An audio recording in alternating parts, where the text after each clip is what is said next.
Peace, peace. Welcome to the premiere episode of the BBoy Collective Podcast, BBco for short. I'm your host, the Real Prate, founder and chief artisan of BBco, and I'm super excited today to get started with this podcast experience.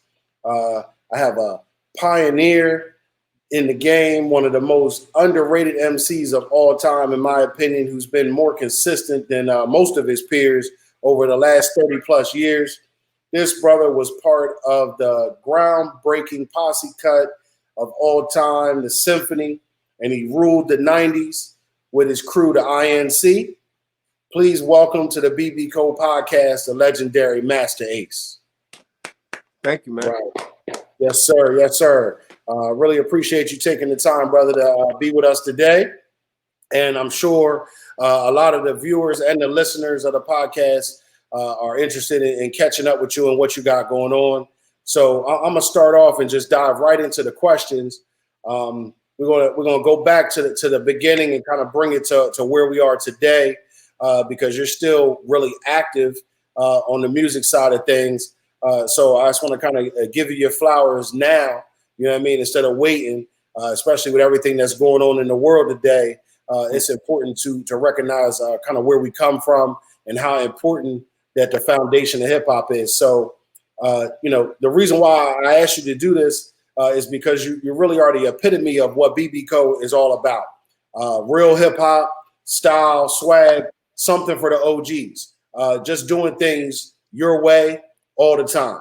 So as a brother who grew up as a part of hip hop, what led you to wanting to be an MC in the first place? Well, I really started off as a DJ.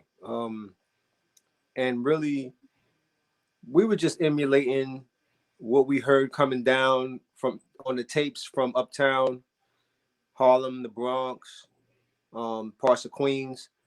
Back we talking about the late 70s, early 80s. Everything was on cassette, and those cassettes got dubbed a million times and passed off to a million times.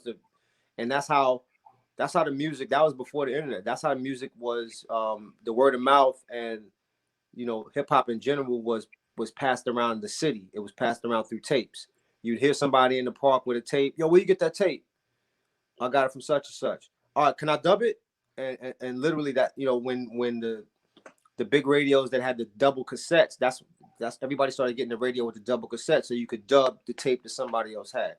So I started off hearing these tapes coming from Uptown in the Bronx and hearing different DJs cutting up break beats. And, I listened to the world famous Supreme Team on the radio, WHBI, and they were always cutting up breaks. So I just wanted to be involved. I wanted to get my hands on some of those same breaks and see if I could cut them up and do tricks and all that kind of stuff with him. So that's how I started off, just making tapes of us DJing. We would be up in my boy Rodney's crib on the 9th floor, and we would be up there for 4 hours making, do 2 90-minute tapes of just us playing break beats and cutting and scratching. And that's how it started. And then so over the next couple of years, the tapes that we started hearing actually started to have some rapping on them.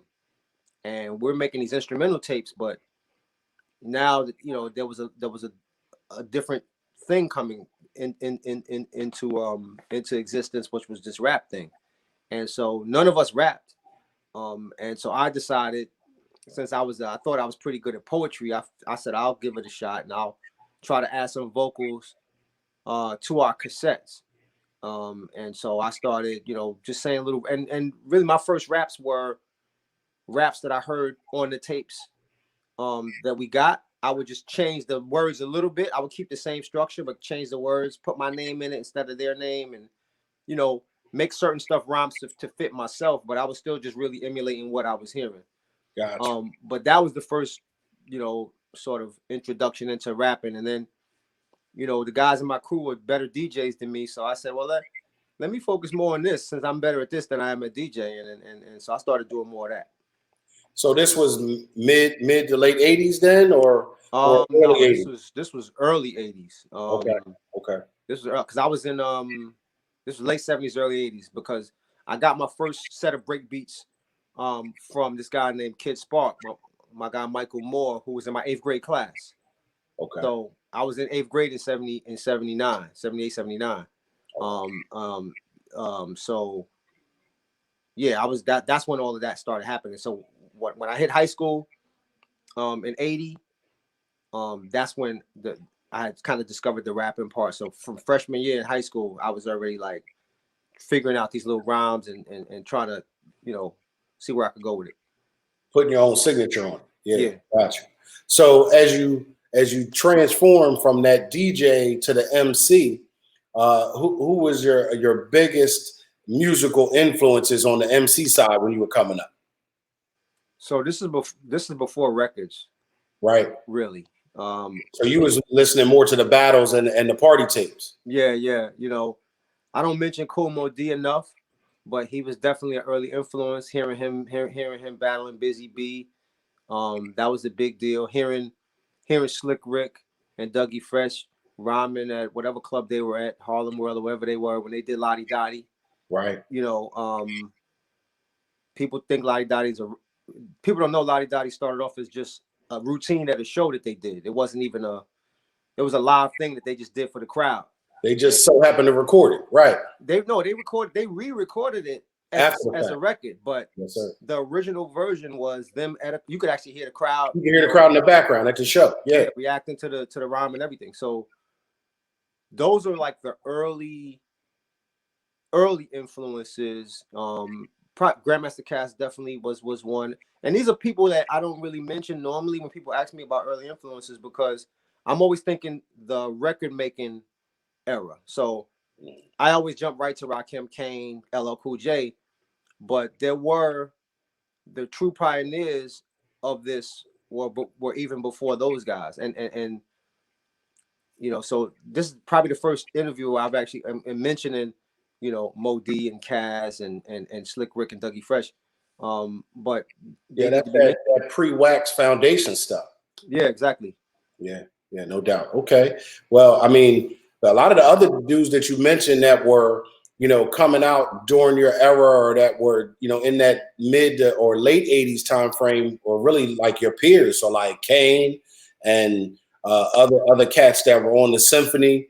I know that was really like the first time you were on wax. How did you make that transition after going from rhyming and building up your skill set during your college time frame to linking up with the Juice Crew and with Marley for that pioneering record? So the transition, I knew that I was trying to do something with it, but I had no idea what being on a record and a record coming out and people hearing it and knowing it and it being on the radio. I didn't have a concept of what that was going to be like until really the Symphony came out, and then the Marley Control album came out. I wasn't prepared for the reaction of the people in my neighborhood. It was like weird to me. Like, these are people I've known my whole life. They call me by my real first name, my government name, and now they calling me Ace. And it was weird for a while. Like, why you calling me Ace? Like, come on, man. We used to play Skelly together. Like, but the transition took a while for me to get used to, because I had never been in the music industry before. I didn't know any of the ins and outs of it. I had my college degree, and I really thought that music was just going to be something that I kind of like dabbled with, but my intention was to get a job at an advertising agency somewhere in Manhattan, and work at Young and Rubicam for 25 years, and write Pepsi commercials. That's what I thought. That's where I thought my long-term trajectory was headed. Gotcha. So was your connection with Marley for that project something where you just ran into him? Was he seeking out MCs at that time, or was it like somebody else linked you up? So when I was my sophomore year in college, I came home for Christmas break, and my boy Scooter Rockwell told me that he was going to this skating rink in Queens to be in a rap contest, and asked me if I wanted to go. So we wound up meeting up on the train. I went up there and entered the contest. And it was 2 weeks. So the first week, it was like 30 MCs. And I wound up winning the first week, and I had to come back for the finals the second week, where they I guess they whittled down the 30 down to like 10 or something. And I wound up winning the contest. And first prize in that contest was 6 hours of studio time with Marley Marl, the well at that time very well known producer Marley Marl. So that's what I won, first prize, 6 hours of studio time, and it took me the remainder of that college year to even get in touch with him. So this was Christmas break, so I probably didn't even get in. Like, I called a million times, spoke to his sister a million times. She got used to my name, my voice. She knew it was me.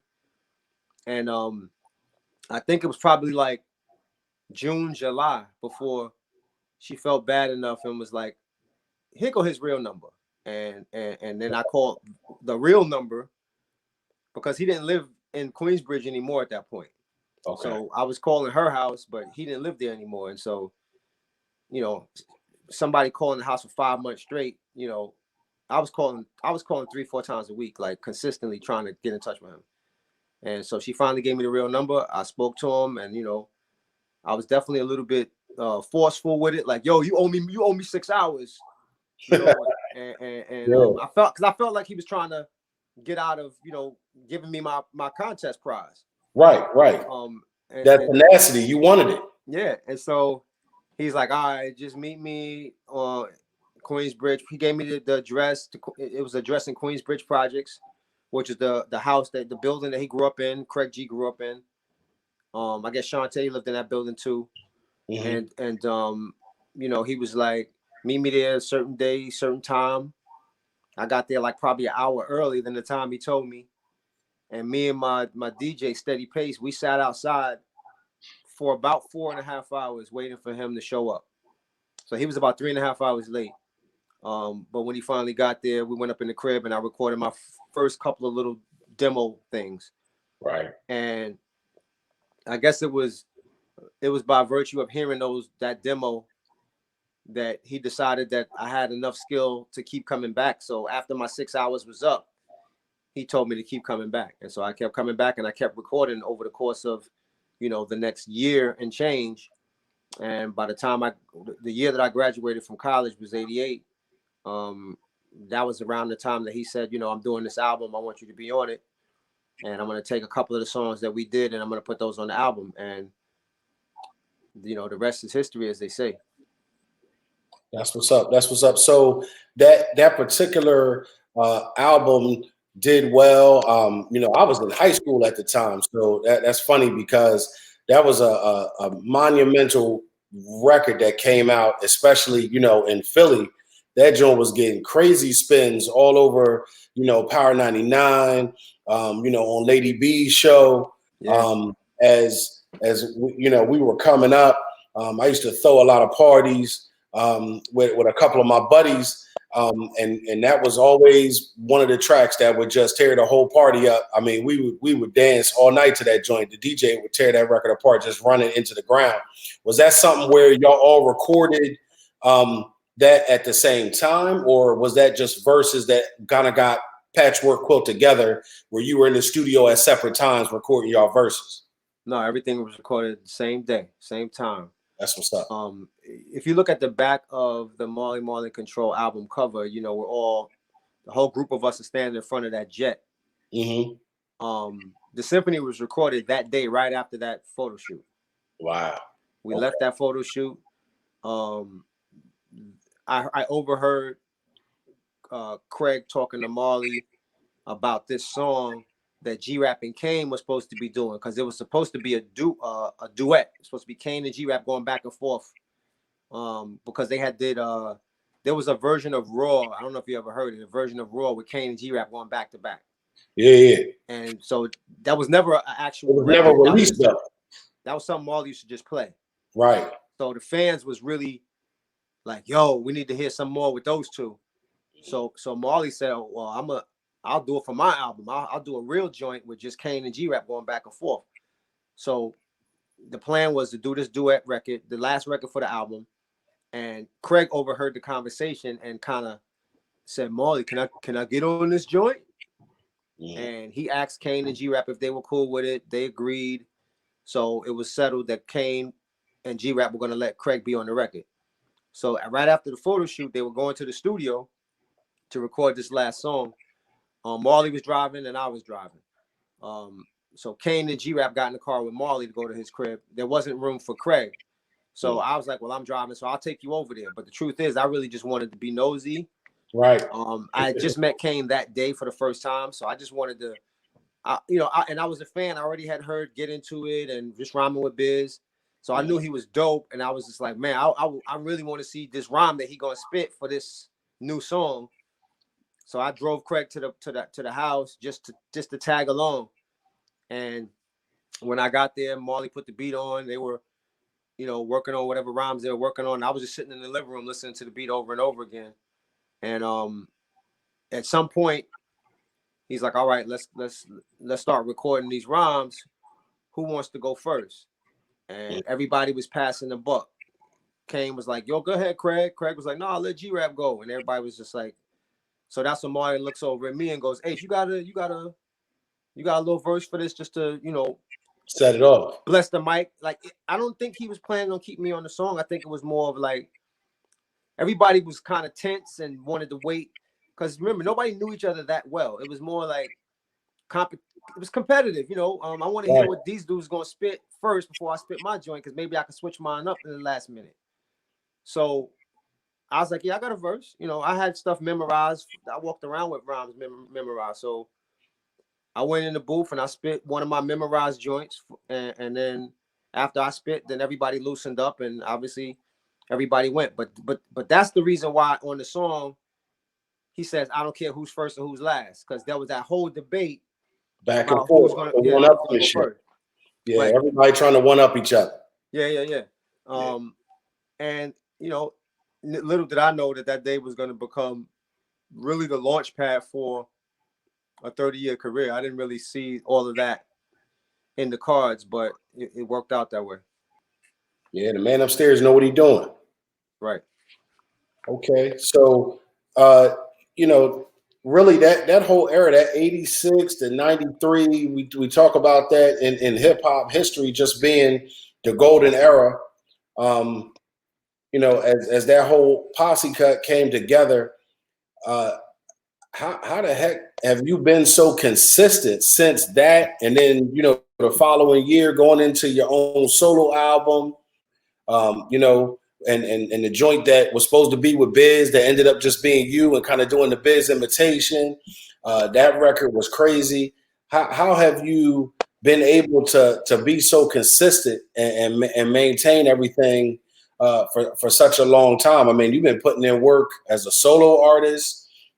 With the INC, you got a couple different groups, EMC and then LOG, and then your last joint was with Marco Polo.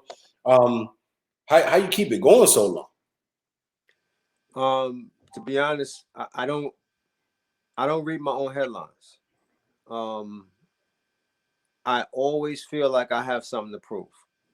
I always felt like I didn't necessarily get the recognition. And so I use that as fuel, even though there's plenty of people out there that recognize me and that big me up and that, speak positive about my contributions to the music.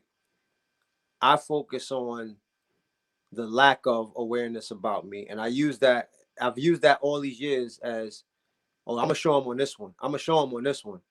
And sometimes you just need that little bit of motivation.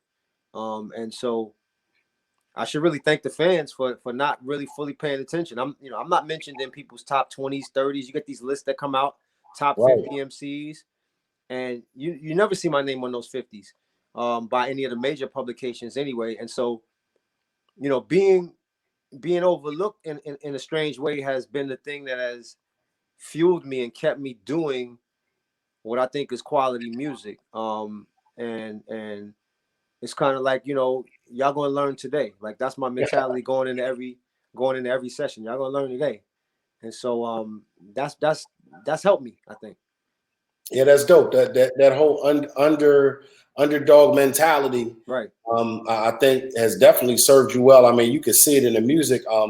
When I was looking at just researching before we were gonna have this conversation, I mean, you always been one of those cats that I admired, especially during my college time in the '90s was when the whole INC, the Slaughterhouse and Sitting on Chrome and all that stuff was coming out. Yep.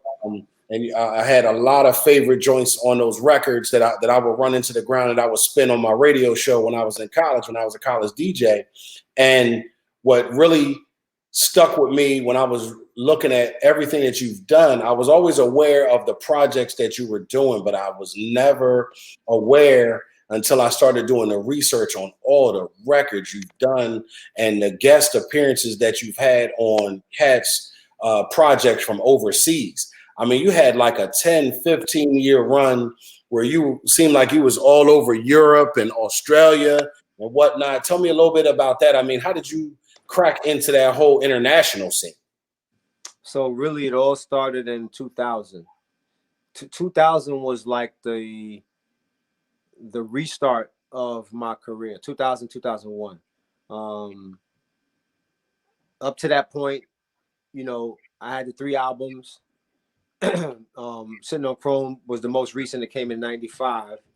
And so there was a 5-6 year period there where I just started to kind of feel a little bit disenchanted with the industry. I had done an album that was finished in 96 or 97 that got shelved, never came out. And I started kind of looking more behind the scenes. I'm going to be a producer. I'm going to focus on being a producer, executive producer. I'm going to put other artists out. Maybe I'll get a job at a label. I actually started sending resumes out in the whole nine, trying to get jobs at labels. Wow. But then in 2000, I was asked to go over to Europe to do like a 13 show run with a promoter in the UK, and 6 of the shows were in the UK, or 7 of the shows were in the UK, and the rest were in other parts of Europe. So I went over there with no real expectations. I'm getting some bread to go do some shows, but I kind of went over there like, typically my shows were always like, low attendance, just the real heads. Right. You do a 30-minute set, you get your money, you get up out of there. Right. And I went over there, and these shows were so like packed, like 300-400 people a night that not only were enthusiastic, but knew the music, knew the stuff that I had done up to that point. And it just fueled me. And I said, as disenchanted as I was with the industry at that point, I didn't want to go out on that note. I was like, I want to go out on my own terms. Like, I don't want the industry to just decide I'm done and, and throw me on the scrap heap. I'm going to do one more record just to, make sure that I feel like I've gone out on my own terms. I'm going to say everything I want to say. It's going to probably be the last album, but at least I'll put my final word on the situation. And that album was Disposable Arts. Right. When that album came out in 2001, it changed everything. It was that album, to this day, I credit that album with really extending my career for 20 plus years. From 2001 to today, is all based on that one album, Disposable Arts, because when it came out overseas, the reaction was incredible. That same year that the album came out, we booked a tour. It was 28 shows in 32 days. Wow. Okay. It was a grueling tour, but it was probably the most fun that I had in hip hop, in music, up to that point. Okay. I took Punching Words, Strickland, DJ AV, DJ JF. It was 6 of us in total that flew over there for that tour, and it was right after 9/11 had happened. So when our plane took off from John F. Kennedy Airport, the World Trade Center was still smoking in a pile of rubble, still smoking. And no other tours, that this was the big thing. Every other artist canceled their tour. Got you. Literally every other artist. So when the European fans found out that this tour was happening, it was the only game in town. So just about every show was sold out. People came out. They were so appreciative that somebody got on a plane during this crazy time and came over to perform. And we did, like I said, we did those 28 shows in 32 days. Man, it changed everything for me. And from that tour and that year, my name became a household name in Europe. Most European fans, many, only knew me from that album going forward. So they weren't even that familiar with, they knew like Born to Roll, Sitting on Chrome, but the rest of it they were a little fuzzy on. They didn't even really know Symphony like that in most parts of Europe. So it was like a reset for me. From 01 to today was the reset, and that album was the catalyst for the extension of my career all of these years. Yeah, I mean that was a tight album, and then like I said, when I was doing the research and I saw how many places, I mean my favorite joints have always been. I think that's just a reminiscent of being in college and the environment was always the INC records, but the Fallen Season and then the Brooklyn Story. I really been listening to the Brooklyn Story a lot. The joint you did with Marco Polo, kind of bringing it forward from that period, and you're still going strong. How did that whole collaboration come about? Was he producing for you previously, or was that something that you came to him about, or how did that whole record come about? So I met Marco probably around 2003, I guess. It was right before I started working on my album Long Hot Summer. I may have already been working on it.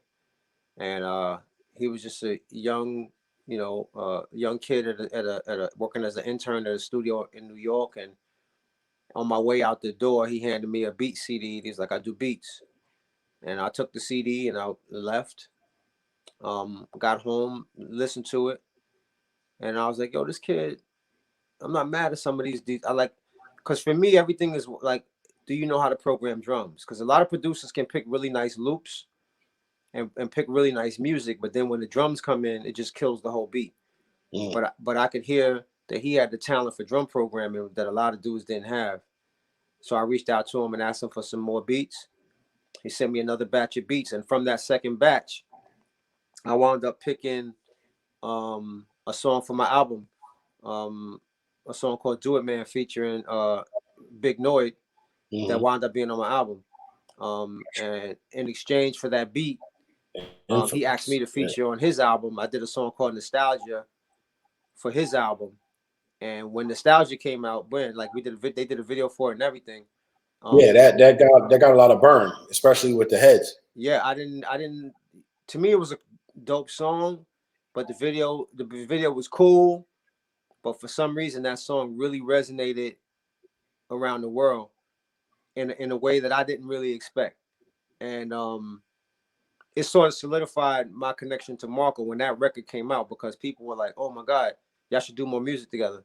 Right. And we listened to those comments for the next several years before our schedules freed up at the same time, and we were able to actually do a record, and the result was the Brooklyn Story album. Okay, got you. So I know you did the album dedicated to the memory of your mom. So I wanted to touch on that real quick. Yep. To kind of get some insight into where you were at that time.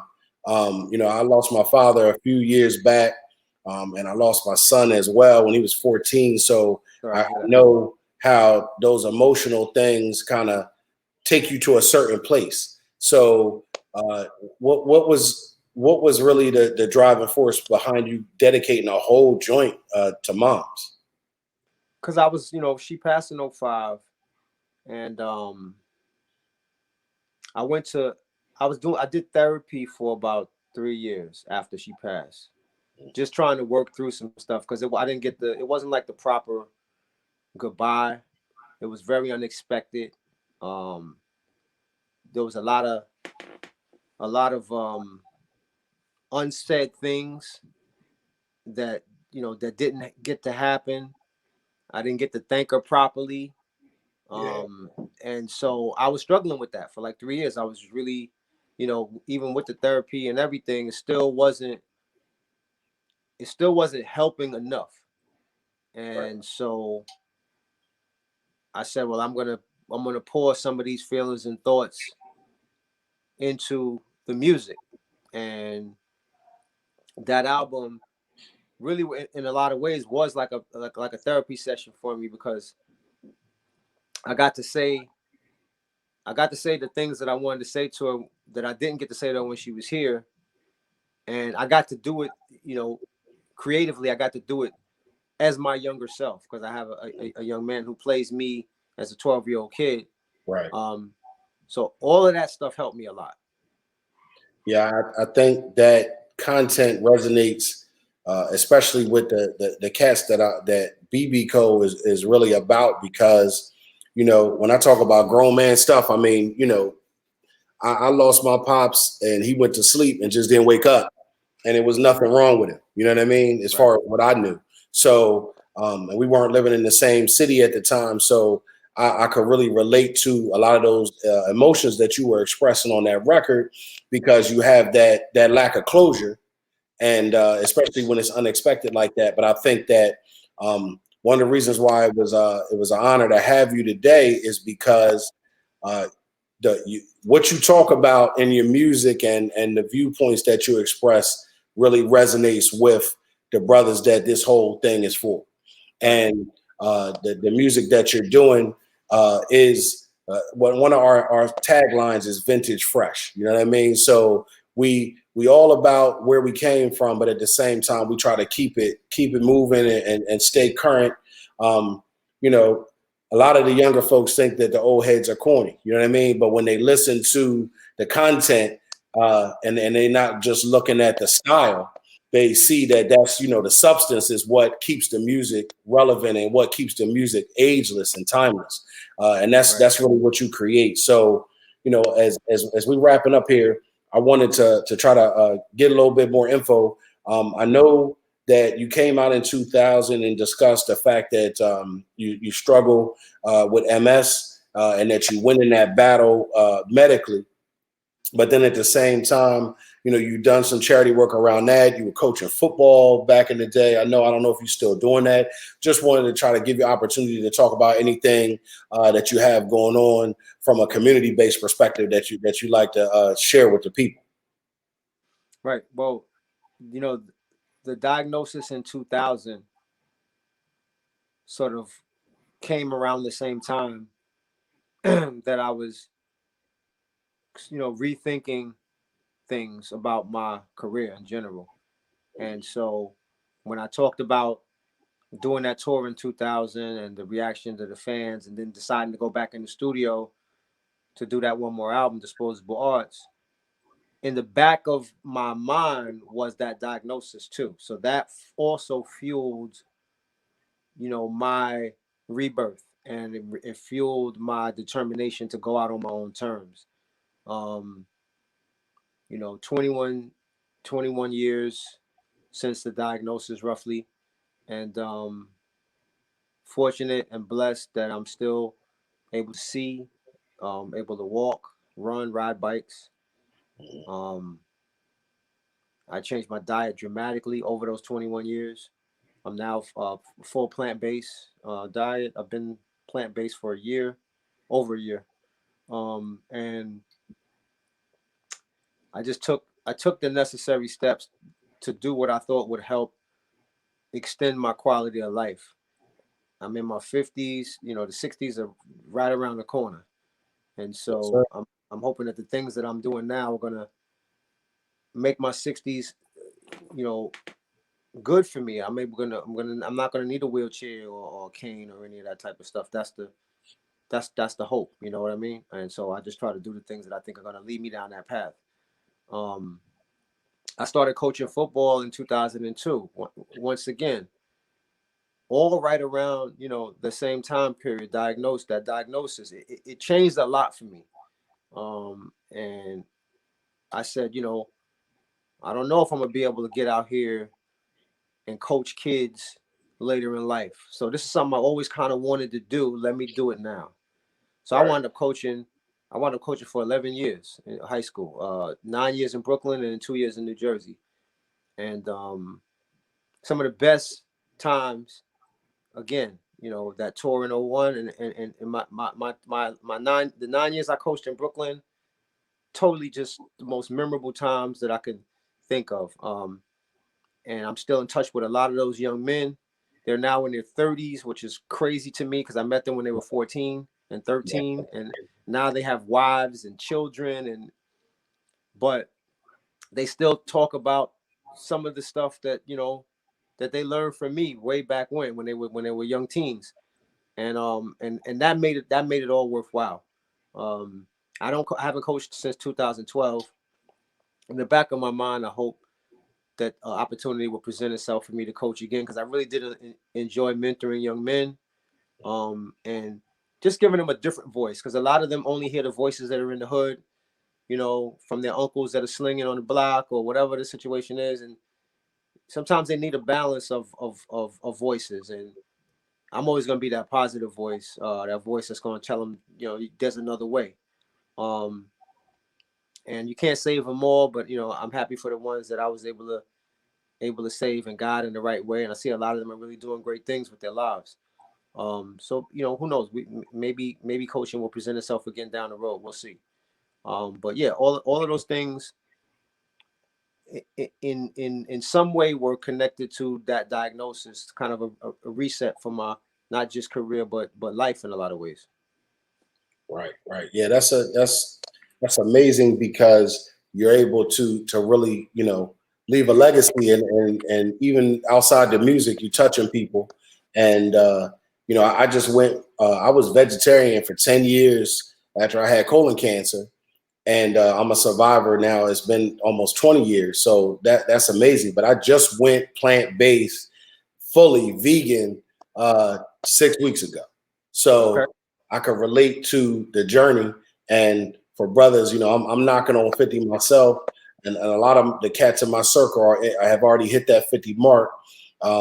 And I encourage everybody to consider that, just because all the medical things that we all have going on, especially brothers in the African American and the Latino communities, that it's a game changer. You know what I mean?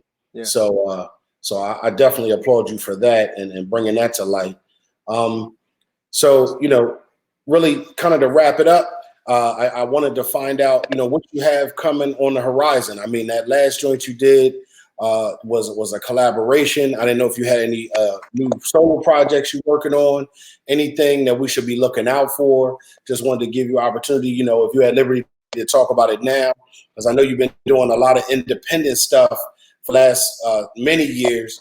Since you talk about the reset that you did back in 2000. So what you got coming that we can look forward to, so I can start listening to some more new music? I've been riding off that Brooklyn story for a while now.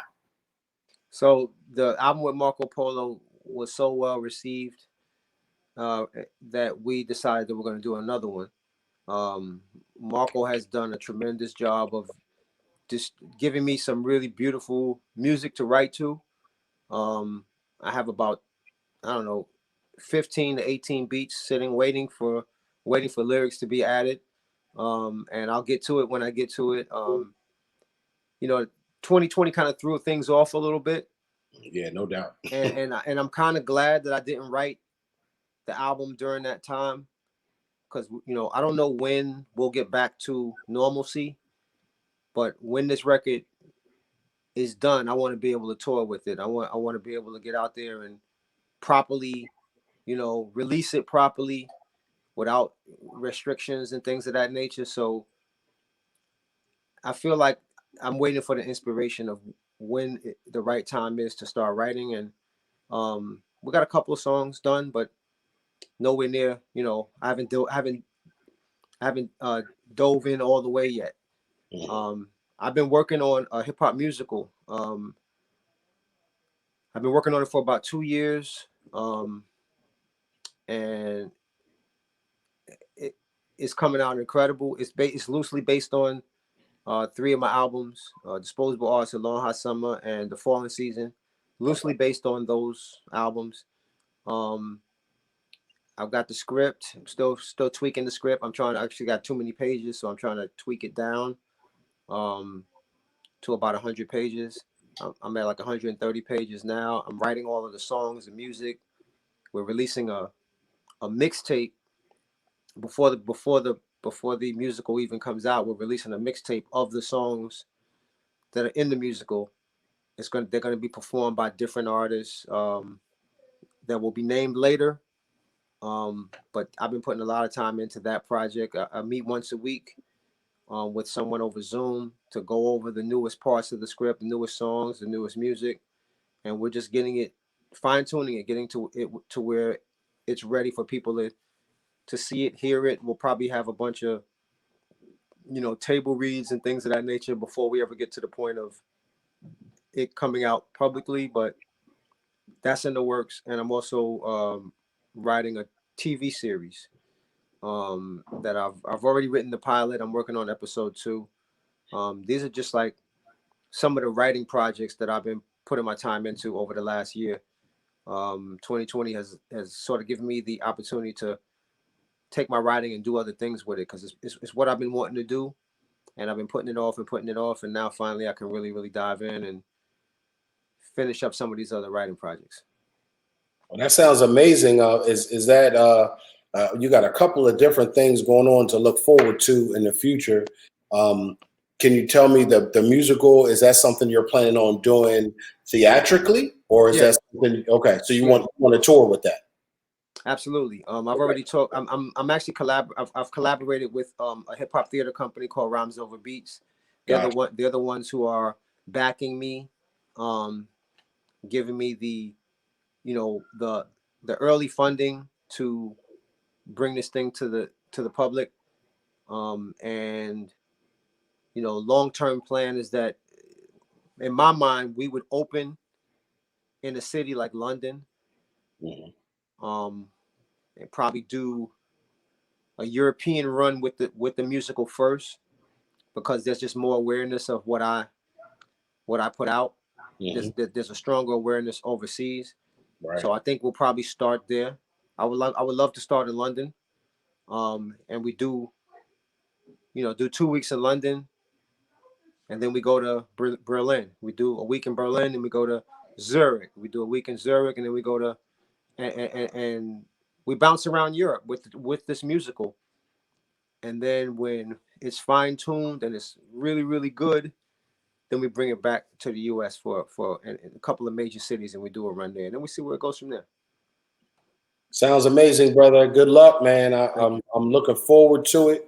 I'm sure that a lot of the folks that'll watch this will be supporting those future projects. So we'll definitely keep an eye out for that. We had to do some building and see, how we can work together in any way, with what we do here.